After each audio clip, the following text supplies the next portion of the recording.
Hey, hey man. Okay, so Hey. this is kind of an office hour, so we'll kind of like I think just can keep an eye on questions and talk about like crazy ideas. I've been like wanting somebody to try to build a social network with like some real numbers, like 1 million to 10 million people that's just tied with a governance token. Would have been fucking interesting today. I mean, talk about a day for governance of social media. It's I think it'd be super interesting. And you see, you know, there's sort of like obviously the big to do about Twitter censoring Trump today, which I don't know. You know, be interesting to know what would happen if there was a governance token. I think that there's like, I mean, I totally get why people think it's ridiculous. Like, it's sort of like that's not what Twitter is, but I think it's like a little bit more defensible than it seems at first sight. Like, and first of all, you just like remember 4 years ago the amount of shit that Twitter and Facebook got for not censoring Trump. Like the amount of think pieces that were written like we fucking have Trump because they didn't censor things that were just lies, you know. And now they go back 4 years like, all right, we got it, heard you loud and clear, gonna censor things that are just lies. And then, you know, POTUS tweets them, and everyone's like, what the fuck? You can't fucking censor the POTUS during an election. That's crazy, right? Yeah, I mean, it's, you know, damned if you do and damned if you don't. Like, who the fuck knows what you're supposed to do here? This isn't, it's not, it's just like, you know, it's really just not like the sort of thing that the world is prepared for. Like, what, there's sort of these like, you know, unwritten laws that like there's some things you don't do, and like actually just flat out unambiguously lying is like one, like I don't know, and then some like crosses that line. You're like, oh man, I guess that was like not a law of the universe. It's just like, you know, a thing, and now it's not true anymore. So you know, what do we do now? Like, what's what's next? Anyway, but yeah, no, I think governance token of social media would be fucking cool. And I think one thing, I know I've said this a few times, but like you can actually do it on, like on Solana, you can actually do it, and you can have the social media network on chain. And I like don't actually know exactly why that's better. Like I think it might be way better. I like, it's not like that's exactly the thing that's obvious that social media is missing. But I think it would be really cool. And I think even more than that, it's a really cool kind of power play, and a really cool like think of the number of dApps which are basically taken off chain application, and then like have the payments for it be on chain, right? And that's the whole thing. You know, it's like we got this like totally off chain business, and now, you know, these like in-app payments technically go through blockchain, and that's like, oh my god, it's amazing, like blockchain integration. This is like sort of like many steps further, you know? Yeah. And it's like the tech is there to build it. You can basically like host, like I don't know, we deployed stuff on Arweave, and it's always going to be there, and it points to a running state on Solana, which is always going to be there. Now you have this like persistent high fidelity, like high quality website, and you can kind of like scale it to a very large number of people, which is, you can, and you can sort of do the math, and it kind of works. I mean, it's like it's, I don't think it's obvious from the outset that it does, but well, I think it actually sort of was, right? Like one interesting thing about, you know, social media or social networks is like, how fast do they need to be? There's just sort of an answer to that, right? Like it's people clicking buttons. Like if you click a button and like 10 minutes later you're like, oh fuck, like busy time, post hasn't hit yet. Like that's super frustrating. You know, the times, it's human time scale. It's like, you know, half a second is fine, which is the speed of Solana. Like it has the speed for it. And it's a massively parallelized system, which is great for Solana. I mean, you can, it's sort of a really good fit for the memory storage model of it. And, you know, the cost, it's economical, you know, paying 1/100 of a penny to tweet something that's, you know, that's the right ballpark. Like, you know, it's, I yeah, I'd just be super interested to see people, try that out. Yeah. Um, Do you guys like at FTX? You guys launched this kind of Trump coin. Yep. But like the hard part with like doing it on a decentralized system is like the settlement. Like who decides who actually did Trump win or lose? It's a fucking nightmare. Yeah. There's no good answer. And there's always like this long tail of like really hard like Oracle, like Augur, like and like I believe Augur has like a council of elders that finally decides. Exactly. I mean, another renamed multi-sig. Right. I mean, I think it's actually quite bad. Like it's interesting because like a lot of pieces of this are like seem like a natural fit for DeFi, but like the Oracle is such a fucking important piece of this thing that like prediction markets are actually not the world's best fit for DeFi. At the very least, like you need to think very hard about some things, and no one's done it. Like, the problem is not like the fundamental problem. Like, okay, right. The fundamental problem is like the president isn't on a blockchain. Like, he's just not. I mean, there's not like, oh man, like 3GF5721. That's where Trump is. Like, and because the president's not on a blockchain, there's literally nothing you can do on chain to have any idea who won an election. Like all you can do is say like we handed a key to this guy and now he's going to write yes or no, into this address and we're settled to whatever he says. So like you don't actually really get decentralization there. And you can say, oh yeah, but yeah, governance token or a vote. The problem is like, again, nothing about the blockchain knows anything about the presidency. So it's not like there's anything enforcing that vote's going to go for the person who's going to inhabit the White House next. Like it could just go for whoever the people who are long the governance token bought in the prediction market. Like, and it's not like there's nothing around it, but it really, I mean, you really just have to have a reputation-based thing there in the end. Yeah. Yeah, that is like, like a reputable council of elders. Right, exactly. Which is fine. I mean, I think that's the right thing too. But at that point, you're sort of like, yeah, it's DeFi. It's the council of elders is running it on the chain instead of like Twitter. But the ability to trade. I mean, this is something which I think like people are. Maybe the world is just realizing right now. I think there's been a few moments in crypto for me when I've been like, wait, this actually is good at this. And that's not how I started. Like when I started getting into crypto, I had no thoughts of like, this is good at something. It's entirely like, this Bitcoin is trading higher than this other Bitcoin. That's a good trade. I'm going to go do that trade, I'm going to buy the cheap Bitcoins and sell the expensive Bitcoins. But there've been a few moments from like, wait a minute, like accidentally we sort of built this thing that's actually like quite good at something. And I think that like, if you look at like Predicted or Betfair or Vada or any of these places that try and host like, prediction markets, is like anyone who's trading on a crypto exchange and you go trade on one of these guys, you're like, Jesus Christ, this out of like 1800? Like, there's no, there's no order book.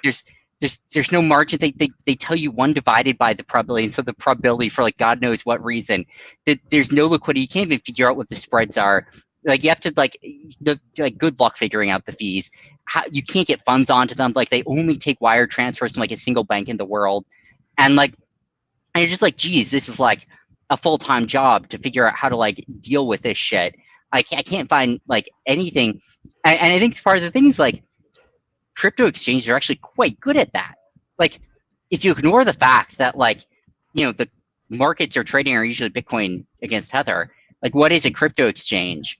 At least like it's sort of like for Zero, it's like a matching engine plus a risk and margin engine plus a nice GUI and API for sending orders and getting market data plus transparent fees plus a fuck ton of ways to get capital in and out between like credit cards, wire transfers, crypto, stable coins, ACH, SEPA, and everything else. It's like there's actually just like a great underlying structure for like any market.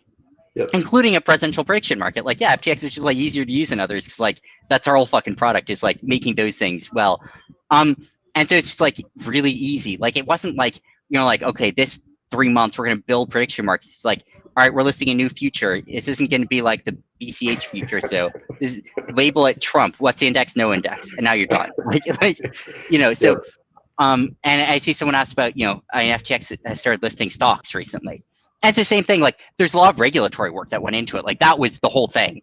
Was like finding a reasonable regulatory setup for this, that makes it like, you know, that makes it compliant. But once you have that, it's like, yeah, you know, can we list a spot market? The ticker is TSLA. There's actually no token for it yet. It's just like no deposits and withdrawals.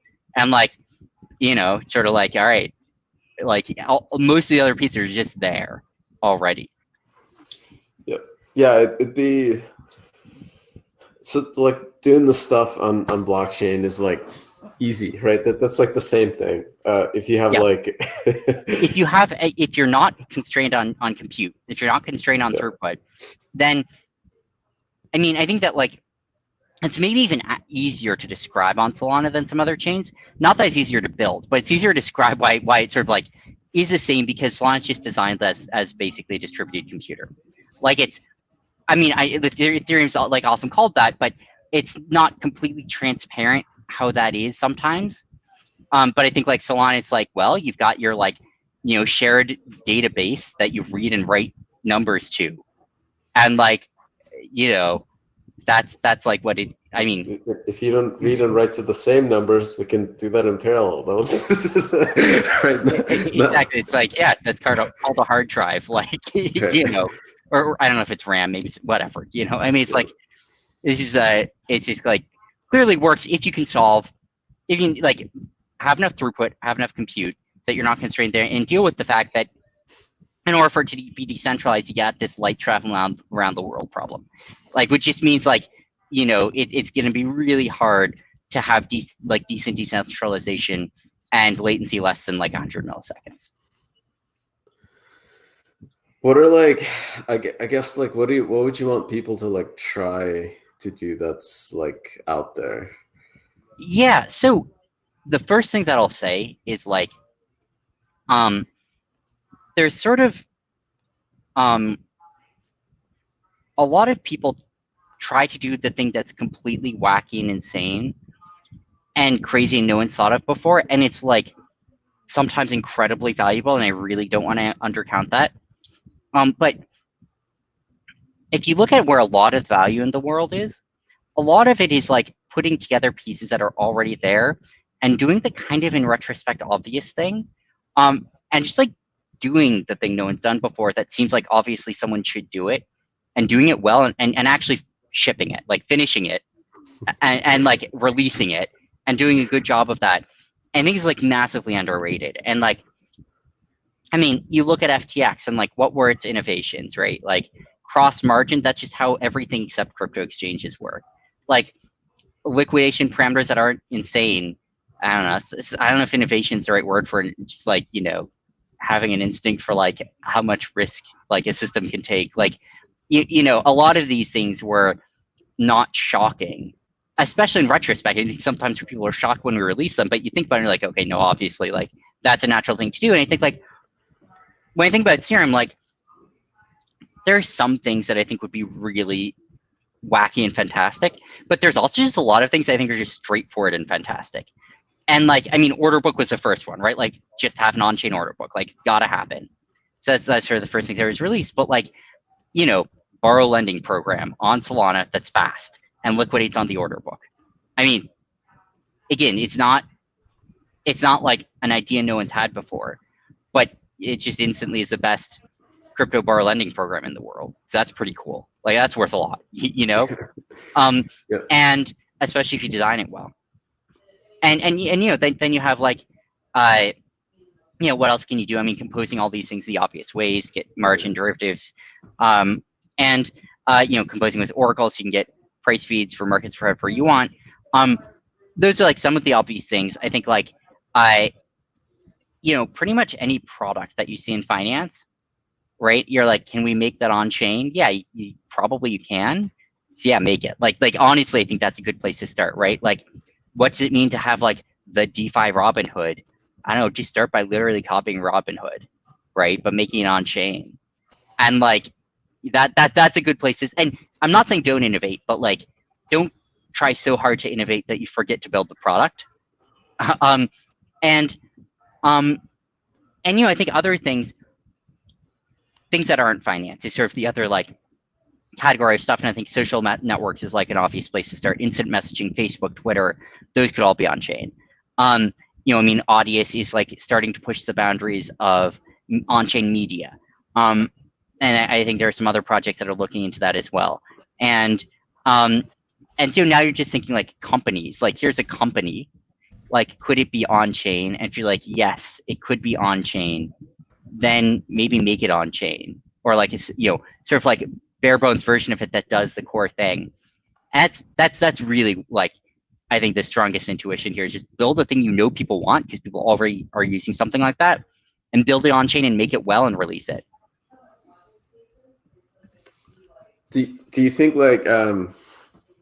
like doing something really kind of dumb, like a maker pool, where like you like dump liquidity into a pool, and then I like place orders, and I can only place them in like in like kind of inside the normal range of the order book?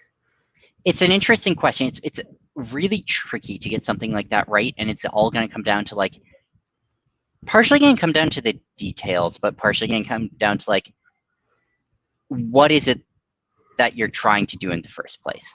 And it's like, why is that a thing you want? I think it's the first thing I'd say instead of an order book. Like, why is an order book the thing you're saying? And I want an order book, but I want like this like passive liquidity experience to the order book. Like as a maker or as a taker? As a maker. Like I'm a dumb LP. I want to put things into a pool because this is what we do in crypto. Yeah. So I think that like, I mean, there's a lot of ways to go there, and I don't necessarily want to say that like one way is like the right way or the wrong way. I can tell you what I would do, which is like think about that in terms of like sort of in terms of like what's the product that's missing there? And I think the best answer I can give to that is various versions of an algo trading firm on chain. Like, what's sort of the thing that the people are really pointing at there is like, you've got like someone who wants to provide liquidity somehow, and you can customize how that is. You can customize whatever algorithm they're using, and then people can trade against that liquidity and probably just put in an order book. So that's sort of like the natural structure for something like that. And so I think like, basically like just a market making bot whose logic is on chain. And there are two versions of this. One is like a really simple one that's just like a kind of like sandbox that new projects can use. You just like click one button, you're like, all right, provide, like good job. Now you have some liquidity. And the other version is a much more sophisticated thing where you want to do arbitrage and like some quant strategies and shit like that. So you just program it, and then you have a bot that does it on chain, whether it's providing or taking. I think that's sort of like the real future of AMMs is like programmed bots trading on chain on the order books. Do you think that, I don't know if the programs can run on chain, because that's kind of like an AMM curve is equivalent to that. And like, if I know the logic that's going to execute, I can arb it before it's executed, right? Like I know exactly what this thing is going to do. Well, it's not totally clear. So yes, that is a problem with it, but it's not the only problem with it. Let's say it's non-deterministic, but you can see its orders in real time, which is right.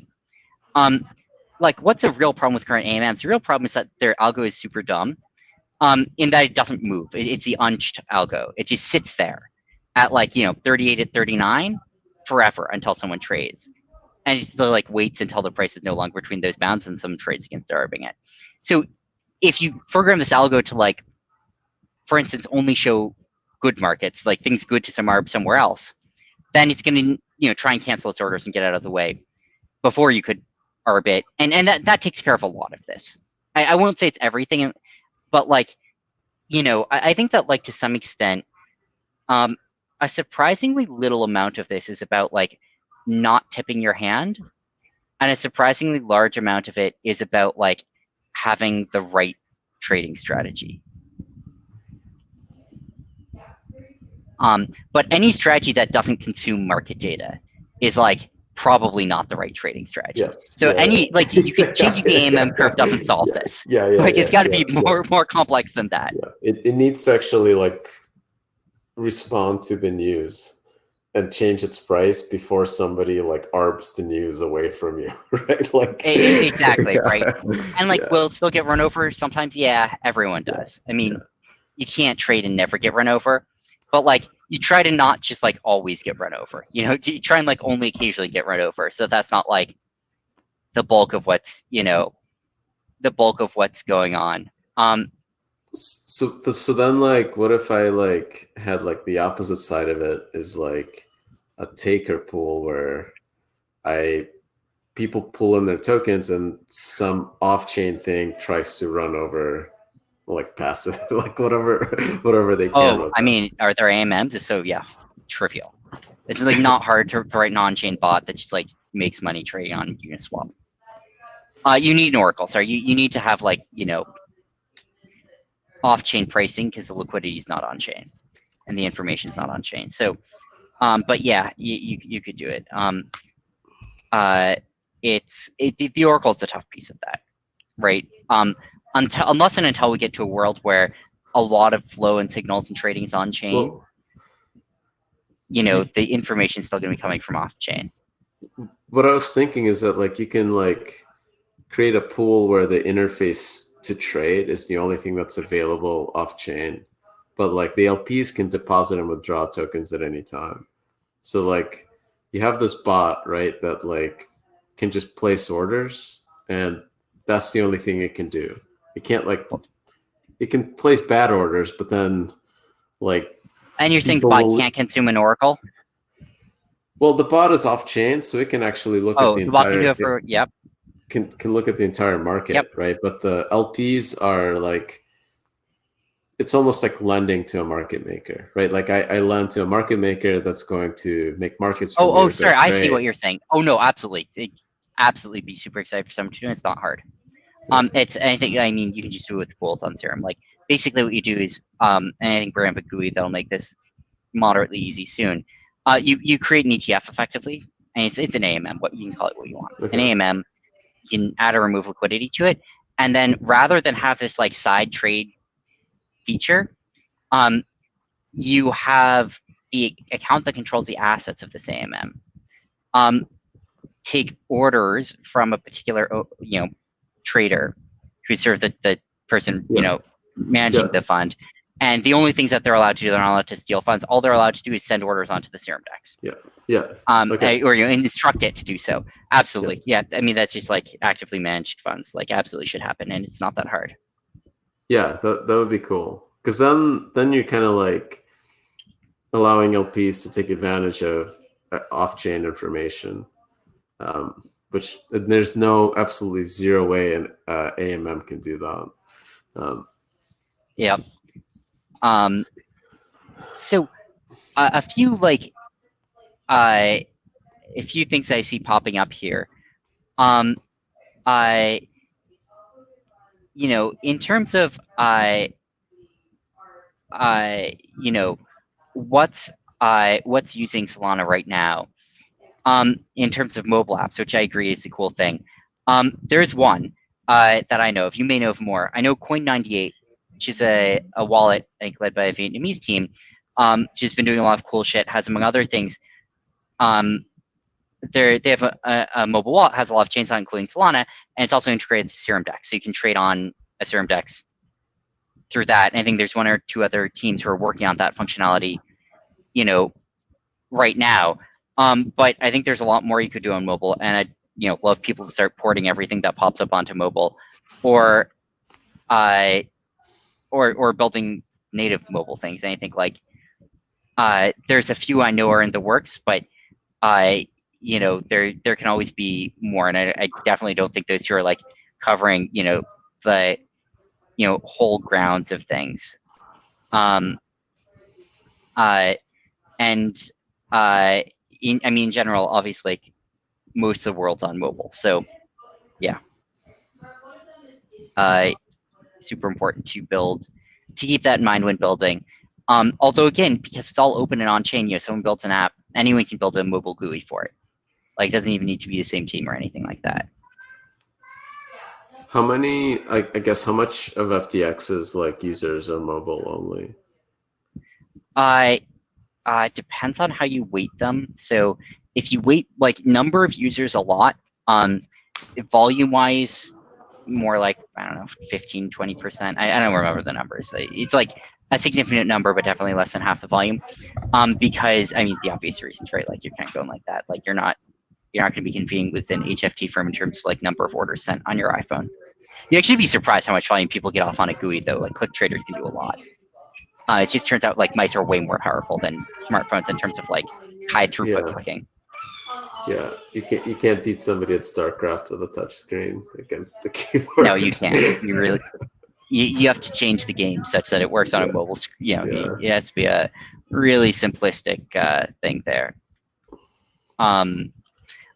Just briefly going through a few of these. Yeah, there is Wall Connect for Solid. That's what uses to connect to the DEX. You can use it to connect to anything else.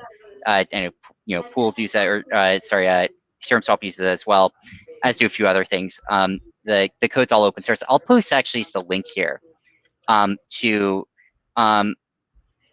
here is a link to where a lot of the code bases for things people are building on Serum. It's mostly all open source, so you can check it out there and build shit with it.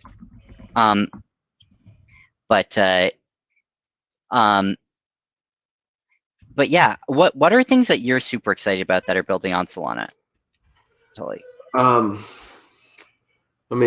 I like built this thing with the idea that somebody's going to build an awesome exchange. So everything that you guys are doing, it's pretty exciting to me. Like, I think like there's some stuff that I can't talk about, but I'm excited about the idea of high frequency oracles, or oracles that are high quality and are pretty close to the current market, like coming from a real market and fairly close in time.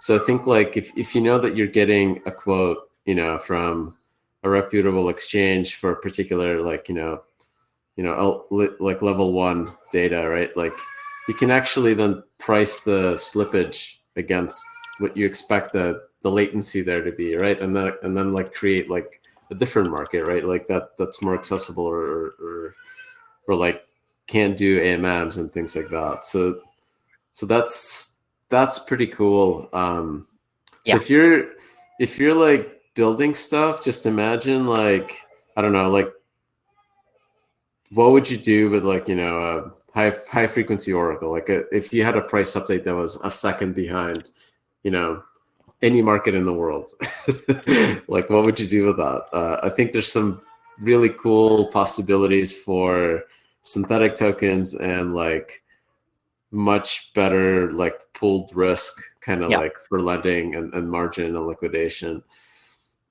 Yeah, I agree. Another thing that I would note for oracles is that like you can have on-chain oracles. Like in particular, I think like if you have a spot market on Serum, you can just take its last price and that's an oracle. For that market, for if you want to know what's a Bitcoin worth, right? Take the last price of Bitcoin until there's flash loans. You have to be careful about like you can bound it. So yeah. If you say like last price bounded by 2% around a 5-minute EWMA of it or something, then flash loans can't do anything. It prints out for second returns and doesn't really hurt the EWMA much. And so that's also something really nice because then you keep composability. You don't have to worry about bad data, or if it is bad Yeah. data, you can trade against it. So, I yeah. Sauce, if there's any consumer dApps on Ethereum that we'd like to see on Solana, I'm gonna like be honest. No, there aren't. Because there's I don't know what consumer dApps are there on Ethereum. I mean, I might be missing some, but like I just don't really think there are many. Parse is like, you click a button, it takes Audience. 2 minutes and a few dollars. It's like too slow. It doesn't work. Right, Audius was one of the few ones. And now it's starting to move some of its stuff to Solana because but seriously, like you go to a company and you're like, would you like to build on chain? They're like, tell me more. Like your next sentence better not make it sound like it's going to make their product a lot worse. Yeah. And so I think okay, so compound, right? A borrow lending protocol is the big one. Like really want a borrow lending protocol on Solana. If some people are working on it, it's gonna be fucking key. Uniswap, there's already an AMM there. If you go to swap. If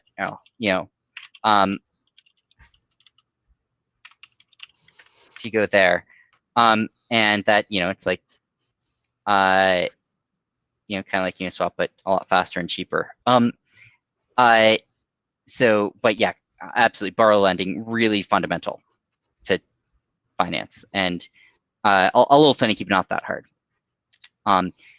For things like Matcha, I mean, once you have order books, it's sort of like, I don't know, there's a lot of DEX-like stuff on Ethereum, just like all this whole clusterfuck built around the fact that they can't have order books. If you just have an order book, it's sort of like, you don't need this like aggregator that puts it in an order book like format.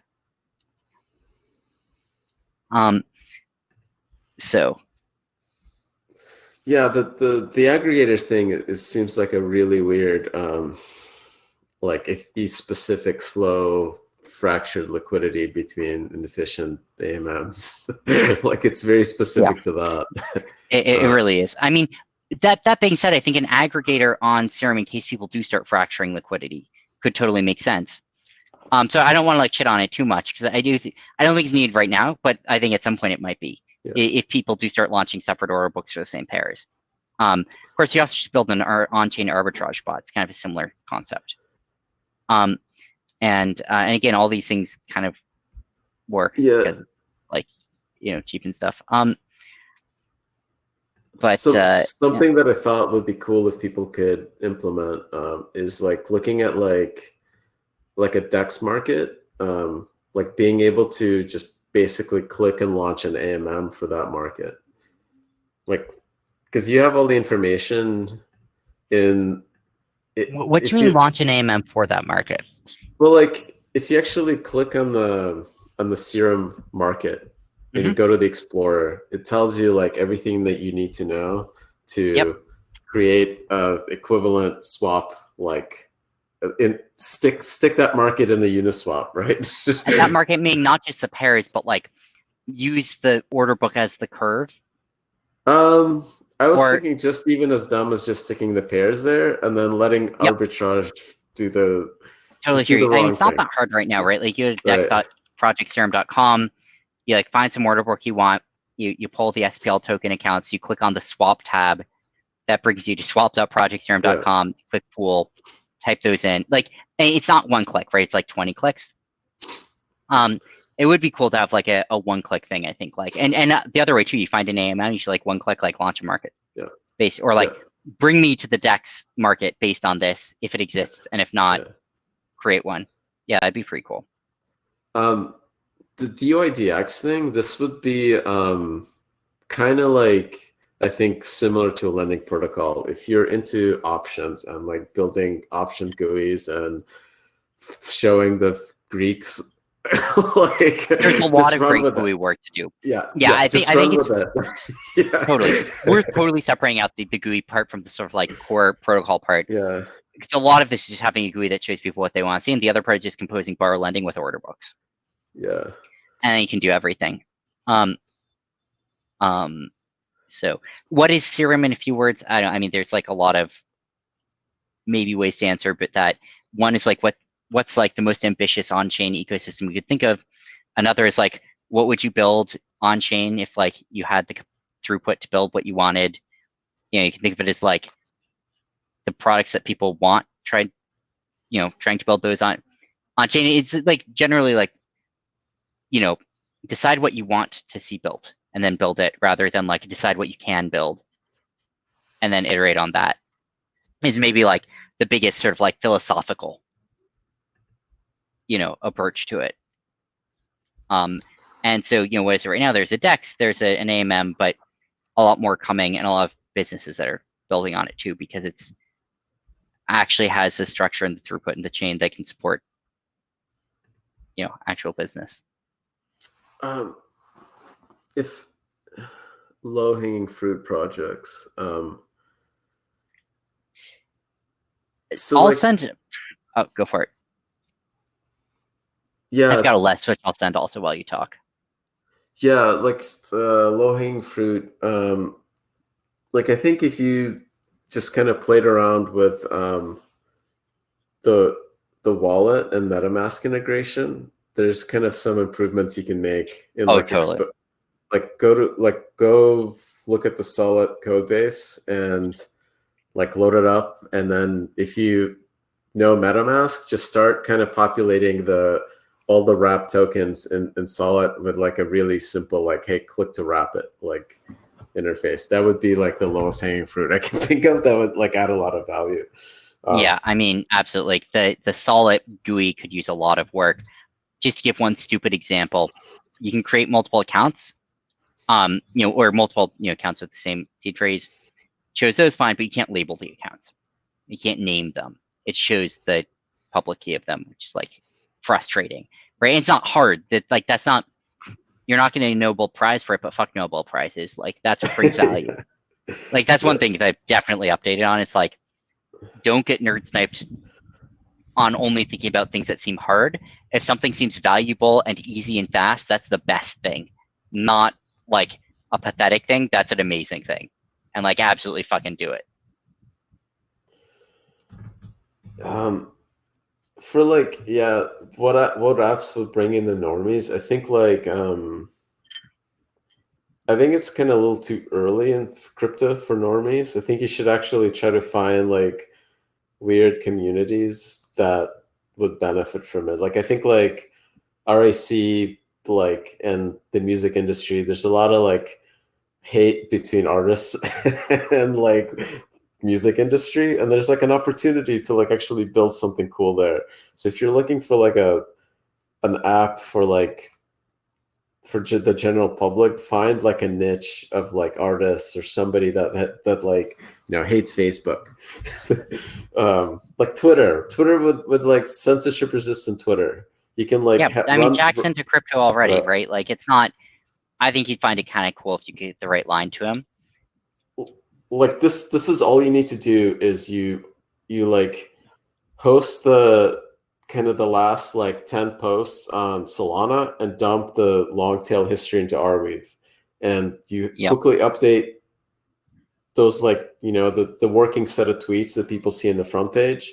Just have those updated in Solana, and then dump the rest of the data to Arweave, and you have this persistent, forever, highly scalable, like super low cost, cheap Twitter that can like handle like a infinite kind of like almost nearly the same kind of like load.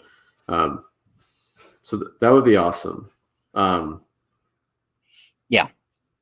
Like surveys, like I think like prediction markets are kind of lame, but because of the Oracle problem. But if you could like actually scale out to like 10,000 people, how will they answer this poll? If you can do that reliably, you don't need all this Oracle crap in a prediction market. Because like then like your Trump token could be like, right, like just poll half of America to ask them who won the election. Right. But if you have like like a good chunk of users doing something, and there's a way for you to ask them like, what will this community say? Like, will Trump win or lose? You can kind of assume that most people are honest, right? And then that stuff would work pretty well. Yeah. it's it is really like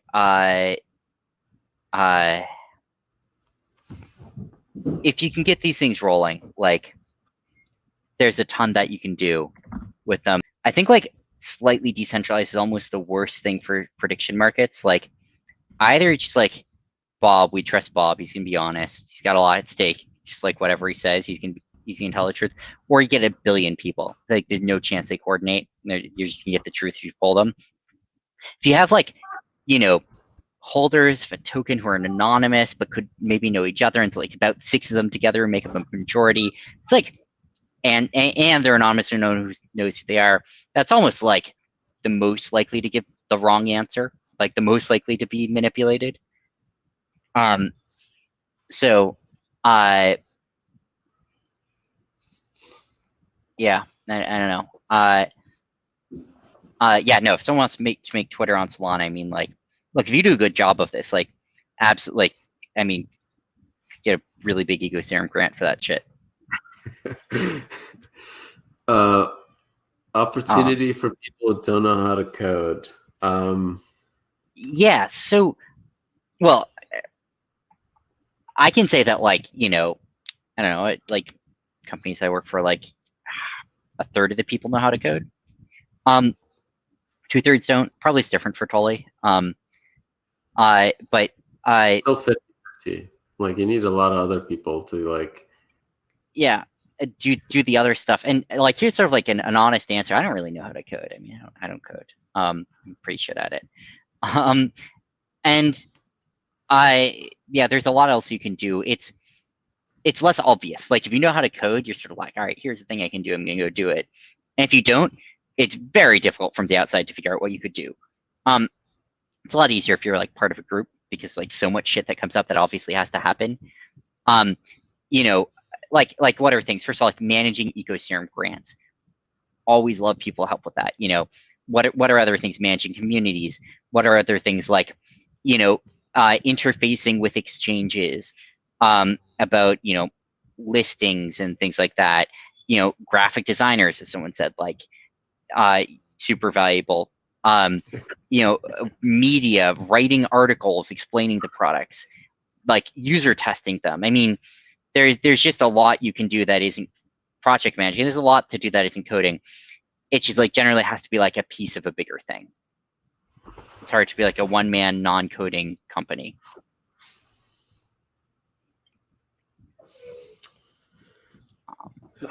Yeah, like I think like like doing some narratives, or like, you know, even like just talking to the users in the space and coming up with like what the hell do they want? Yeah. Like doing interviews like that kind of stuff, like what's typically done by like product managers, which are like user surveys. Crypto really lacks good product managers. That is really, I mean, here's an incredibly valuable thing for a lot of spaces. Just like a guy who like hears that the group is trying to work on something, and then like, I'm gonna go find who are probably the smartest people in the space who know a lot about this. Just talk to them about it and like get their thoughts and then relay it back. Like, it's like worth a ton. You know, the guy who like hears things like, you know, like I've seen a lot of attempts at that product. What's going to differentiate it? Or like, I've seen a lot of attempts. They all have these same failings. If we can solve those, that'd be great.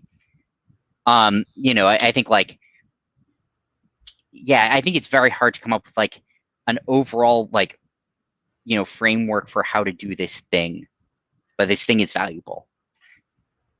We often just call it business development.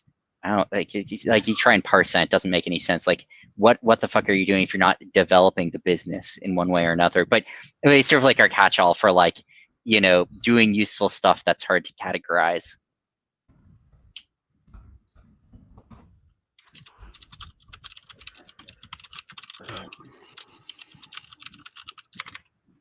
So yeah, there's a ton to do. You just need to find yourself in the right group. Leverage trading on Serum decks, yeah, absolutely. be shocked if it weren't there in 3 months. Hopefully, way sooner.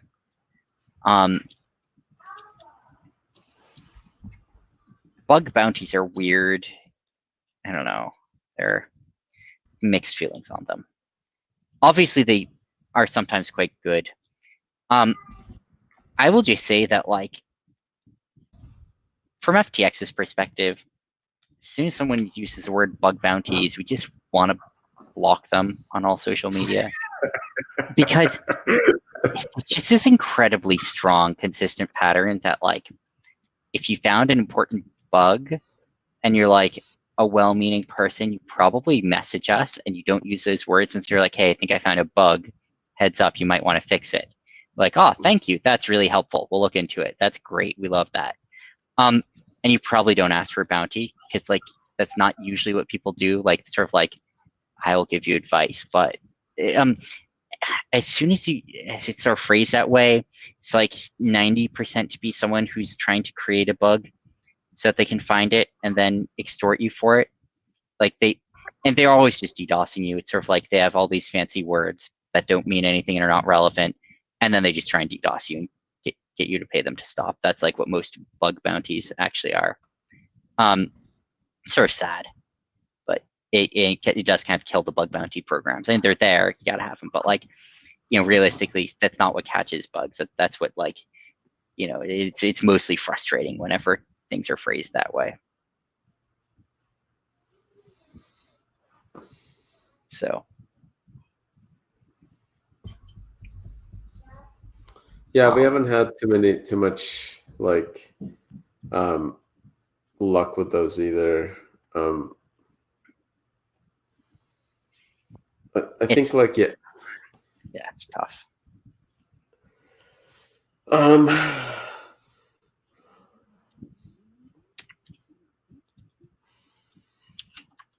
There's kind of like just if you're looking for just like kind of to contribute, like dev work, like Solana Explorer, you can kind of spend, you know, like, oh yeah, like the cool thing, I think explorers are becoming this like almost like IDEs to like developer tools, but both developer and like user facing tools at the same time.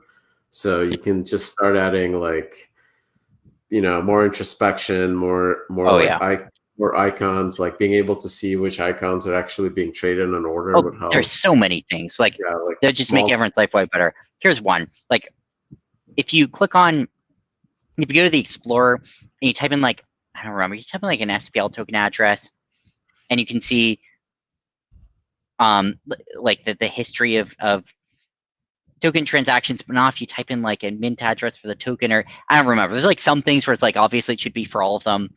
I can send a doc. I have a doc written up of like things that annoy me about the Explorer. And I mean, there's a lot more than this, but yeah, and just like churning through these would be like, you know, a great place to start. Yeah, and like just the visualization of so like, because of how Solana's designed, it's pretty obvious how data interacts between programs. If you want to like run with that, you can start building almost like visual like WYSIWYGs for composing programs. That is if that's your thing. But the coding side of it might not be as useful as just the visualization side. If you can like click on the transaction link and you can actually see like which accounts get routed where, and kind of like the flow of like interactions between programs would be pretty awesome. Like, a lot of the token transfers are like flowing through a serum order, but it's not clear where, like, which part of the instructions in the serum book is actually doing the like moving money from one token to another, like from one account to another. So that would be pretty helpful. Yeah. In general, I actually have put a fair bit of thought into this website. I review it every week or so and like suggest some more things for it. So like I think it's a pretty good place to look for like things to build on Serum. it's a little bit shittily structured. I haven't thought too much about that recently, but yeah, I do think that this is like, here's one thing: you build a Serum DEX, but instead of having like ETH against USDC, you have like AETH against AUSDC, like the Aave tokens. You get interest on the open orders. It'd be kind of cool. You can just wrap them with Solid. But yeah, no. In general, like, it's just, there's a lot to do. There's like way more to do than there are people to do it. And I think the biggest thing is like finding something you have a vision for, something you get, and doing a good job building it and releasing it. Most people fail one of those steps. Take BitMEX as a customer if they want. Absolutely. I should like be a little bit more careful about that. Like, well, something regulation, something. But couldn't really stop them. Yeah, couldn't stop them if they want to. And I mean, you know, it's I don't know. Like, if you were me, would you have pitched BitMEX on this? Maybe. That wouldn't shock me if I weren't me, but we're looking at me from the outside trying to decide what I had done.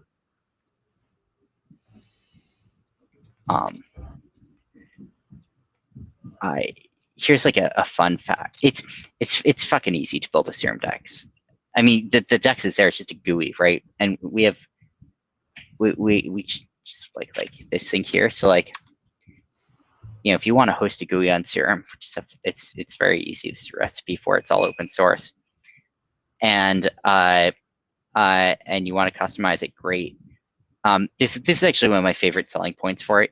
Is we have this if there's any of these I don't mind like sharing. What are the answers here? Oh God, wish we had like a super generic one. All right. Someone give me like a major exchange. Bittrex. Kraken. Oh boy. Okay, got a lot there. All right, let's see. Do we have this one? System Coin. Those are all. Oh boy. All right, Bittrex was the first I heard. So, the thing I'm going to send is not built by Bittrex, not endorsed by it, has nothing to do with it. But it's if you want to know how easy it is to launch your own DEX, your own branded DEX on Serum, the answer is it's easy.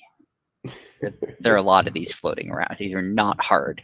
Literally, we just put a logo in the corner of a website. That's and there's one of the cool things here is that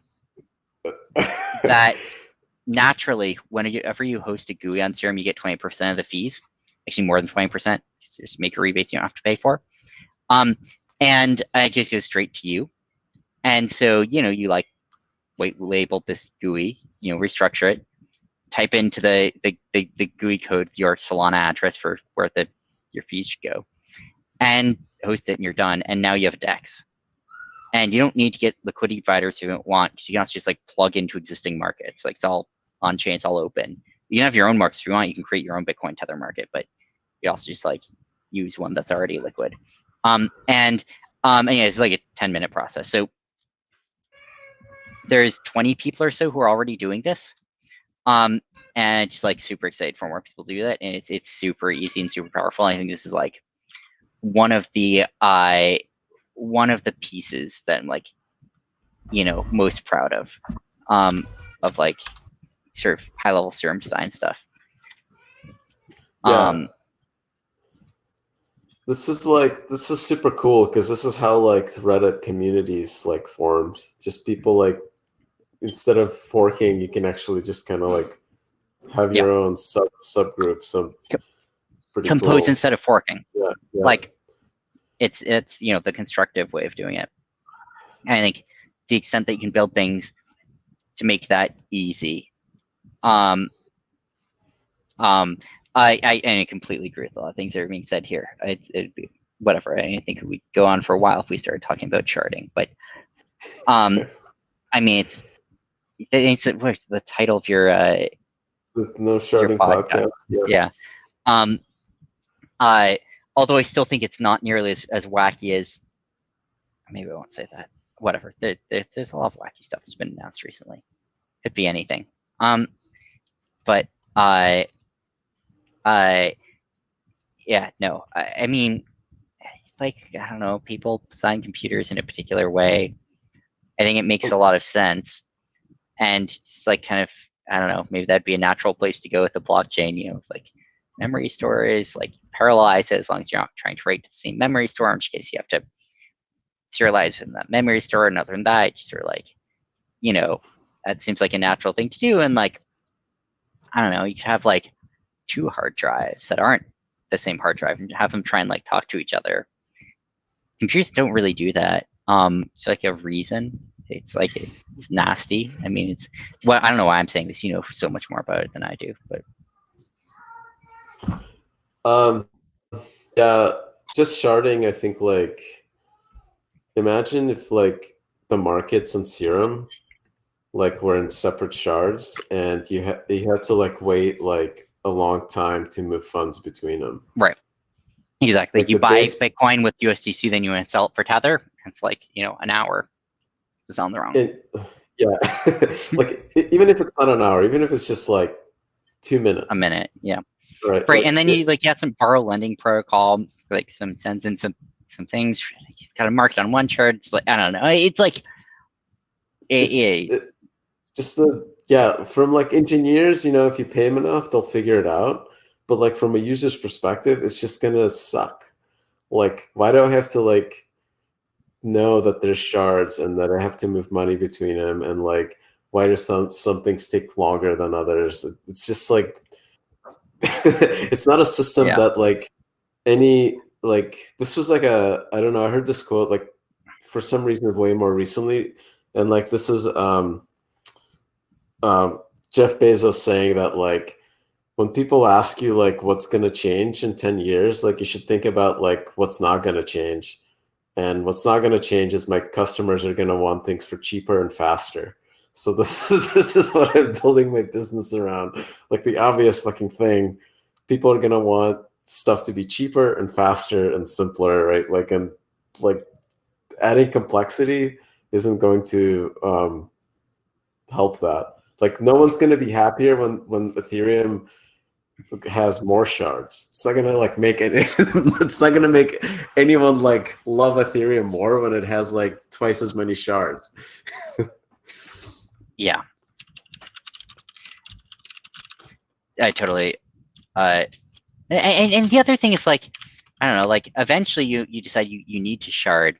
You might as well be sharding the, I don't know, first build the best uncharted thing you can, then sure you can shard that if that's the direction you end up going in, instead of like starting with like kind of a shitty uncharted thing and then immediately starting to shard it.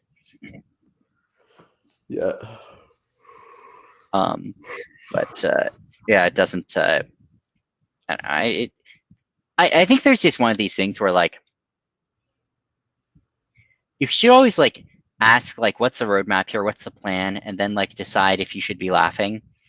And if it sounds like ridiculous, not in like an ambitious way, but in like a like Jesus Christ, who built that sort of way, it's like not a good sign. If it sounds like, yeah, that's kind of what I would have done, or like, oh yeah, obviously I should have done that instead of what I was thinking, it's like kind of a good sign. And like the sort of like ingenious stuff, it's like there sometimes in critical places around the edges, and or tricky stuff. But often it's not even like, oh wow, that like blows my mind. Often it's like, okay, that was actually a really hard subproblem that you need to solve in order to get this obvious system to work. And like, I guess they solve them. That's sort of how I think about the time stuff that Solana does. Like, it's not like being able to order transactions is like a thing only Einstein could have thought of. It's just like actually hard to do in a decentralized way when you really get down to it. And it's the sort of thing you're like, oh, can you do that? I don't really know. And like the fact that you like came up with a good way to do it is incredibly valuable. But like, it's not hard to understand why that was the thing you're looking for, you know? Yeah, and like just, I mean, that was like luck in a way. Like it's, you get lucky with computer science problems. You don't like you rarely solve them when you set out to.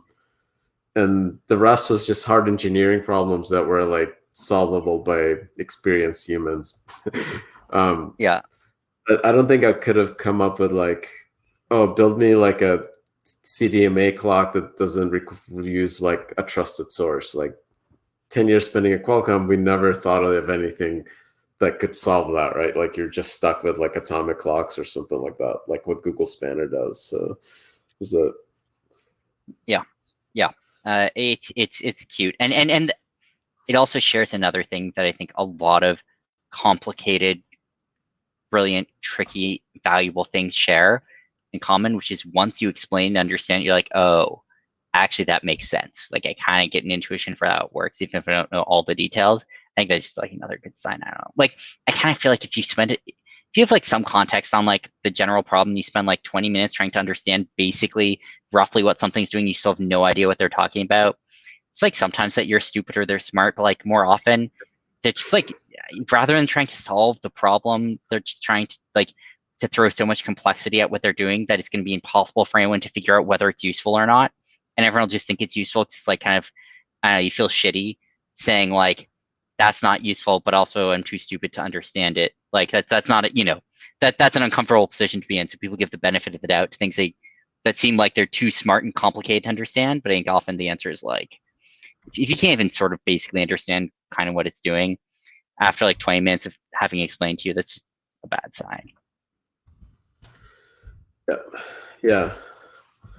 Often like simple things, like can especially like in DeFi, if you can build something simple that has some marginal utility, that's probably is going to scale to a larger audience than like something complicated.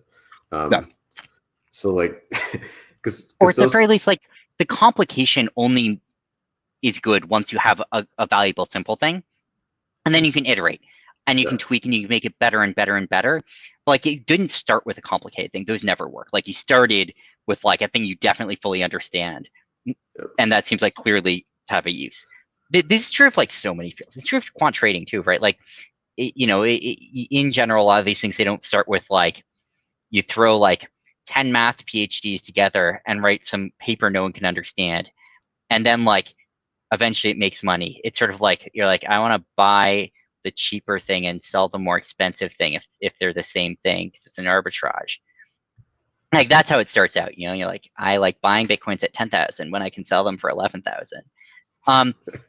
And that's step one. And then like 3 months you're like, Jesus Christ, there's 3 million lines of code now, because like, boy, was I not thinking about exchange withdrawal limits when I started this problem, and now you have all these complicated functions to model the difference between like, a Coinbase Bitcoin and a Bitstamp Bitcoin. You've got like, EW maze all over the place, and you're like, oh yeah, like I can get an extra half BIP out of this thing if I like buy Ripple on this exchange, and like, and you're like, oh, I got this signal, and your signal is like worth like a tenth of BIP or something, but like you stack enough of them together and like you get up to a BIP, but like where it started with like, you want to do arbitrage and you just like make that better over time, and you like tack on or like improve the thought or the logic. And like, this might change at some point. At some point you might get really true machine learning models that are doing like high level things. We're like not there yet, but I don't know. It's like computers get more powerful over time. This was what I tried for like a long time and failed. What was? I like would get like options data from like these like options Oh data. boy. Literally like like but they give you options are a fucking mess. And like I would like throw like every like machine learning model I could like Yeah, the problem is that like you don't. It's so hard to know what study to do until you figure out what trade makes money. And once you know it, then you can start to figure out what study you need to do. But like, if when you're thinking about options, is not deeply ingrained in your mind that like some options have ridiculously large tick sizes and all the microstructure implications that has, you're definitely not going to be doing the right studies.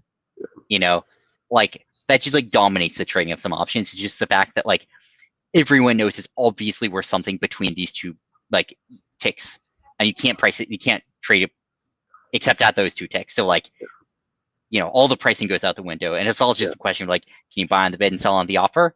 If so, great. If not, then like you're never going to trade. Yep. Yeah. That's kind of like it's just like, yeah, it's basically like, I think also machine learning is really, really easy to overtrain Oh, it's for like, so easy. It's unbelievably easy. I mean, it's like my favorite example recently is this was fuck. It was some major, maybe New York Times model, some election prediction model. Was I I a fundamentals based model, and it's built by a smart. I think it's Andrew Gelman.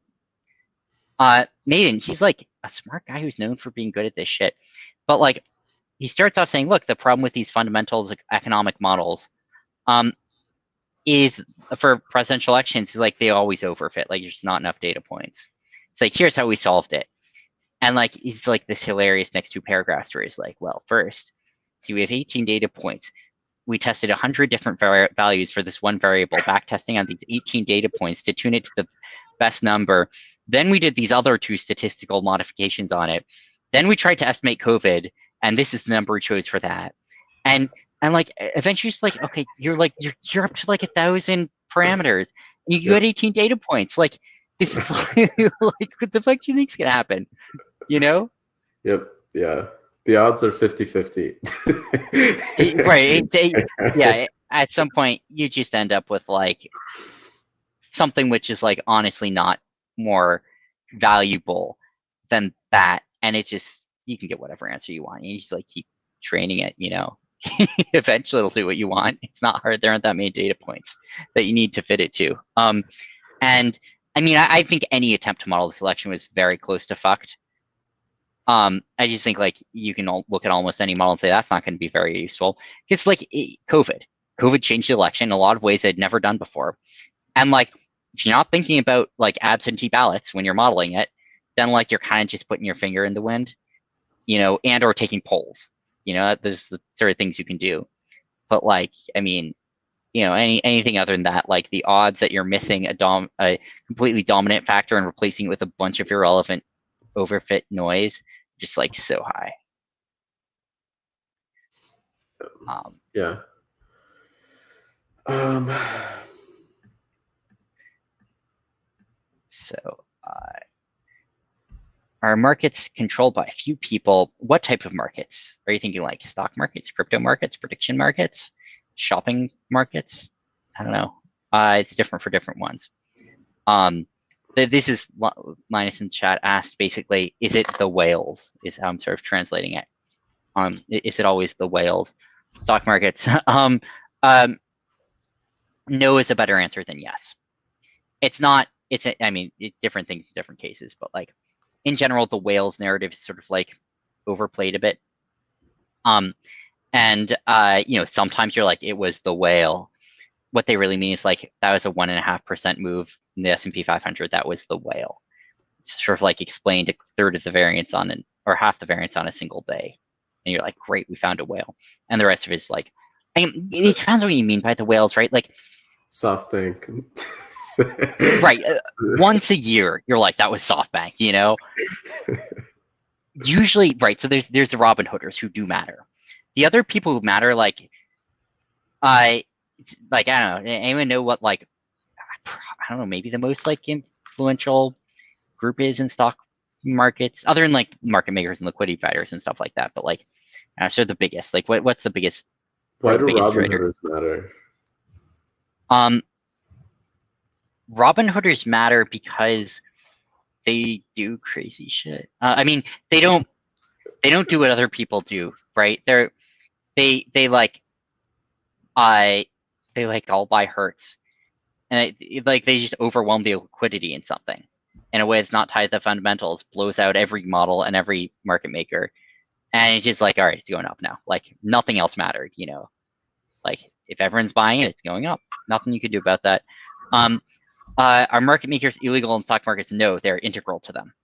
Well, sorry, market makers. I mean, it's like the basic answers are integral to them, although like different people mean different things by market makers. But liquidity provider is sort of like the clearer phrase. But what I don't know, what funds have the most money? other than governments that usually don't trade on stock markets very much. Like sovereign funds. Right. So if you ignore those, what's sort of like the biggest funds in the world? Sort of like makes sense when you think about it. It's like not obvious until you do. I don't know, like where'd you give a lot of money to? Probably periodically, every paycheck. The Treasury, the U.S. government, right? Like, yeah, but they don't go buy stocks. Like if the U.S. government, if the Treasury punted on stocks, absolutely, that'd be massive. But occasionally they do, and it's massive. But usually they don't, right? But there is a group that you do give money to every paycheck that does go punt on stocks. who? Social Security? No. Oh, Pension 401ks. funds. Yeah. Pension funds, fucking massive. I mean, you just think about it, they have like what, like 10% of all the money in the world or something. It's a lot of money. It's trillions of dollars, And what do? They punt on stocks. It's like all right, we're all gonna go buy small cap Europe or S&P 500. Like it's biotech week, guys. Let's go buy trillions of dollars of biotechs. And it's like, all right, I guess biotechs are going up. And they sort of like are very correlated in what they do. And yeah, so if you want to know, and they're not like manipulative, like it's not like the whales in sort of like scary sense, but like they're big. I don't know, markets, they have impact when they trade. The impact isn't the goal; it's like a side effect. But like they're yes, the Fed did buy. Sorry, it did not buy corporate ETFs in March. It almost did, and it had massive impact. The Fed said that they would buy corporate ETFs, corporate bond ETFs, in March, thus causing a massive rally in corporate debt, and so the Fed didn't actually need to buy them. Sort of a cool feedback loop there.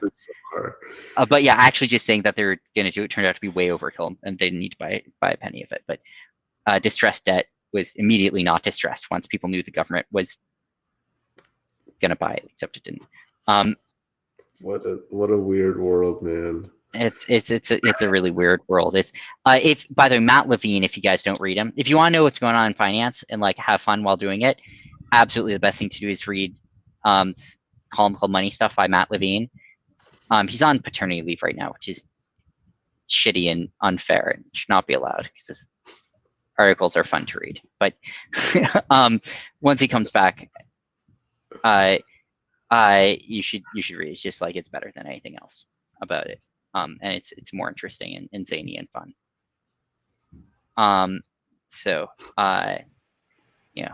This is our dad coming on to tell us that it's time to go to bed. That's right. Time to wrap up, guys. But it was super helpful. I think everyone really enjoyed all your guys' insights and ideas on projects and what you can build on Sam and Solana. So thanks for your time. And just letting everyone know we'll have another office hours, but it'll be more technical around like 8:30 a.m. GMT. Try to get in different time zones. But yeah, thanks so much, Anatoly and Sam. If you guys have any future ideas, just post them on Twitter. Tag us in it, and it'll help out everyone building projects. Great. Cool. Yeah. Thanks everyone for listening to us bullshit for an hour. Bye, guys. All right. See you guys. See you guys.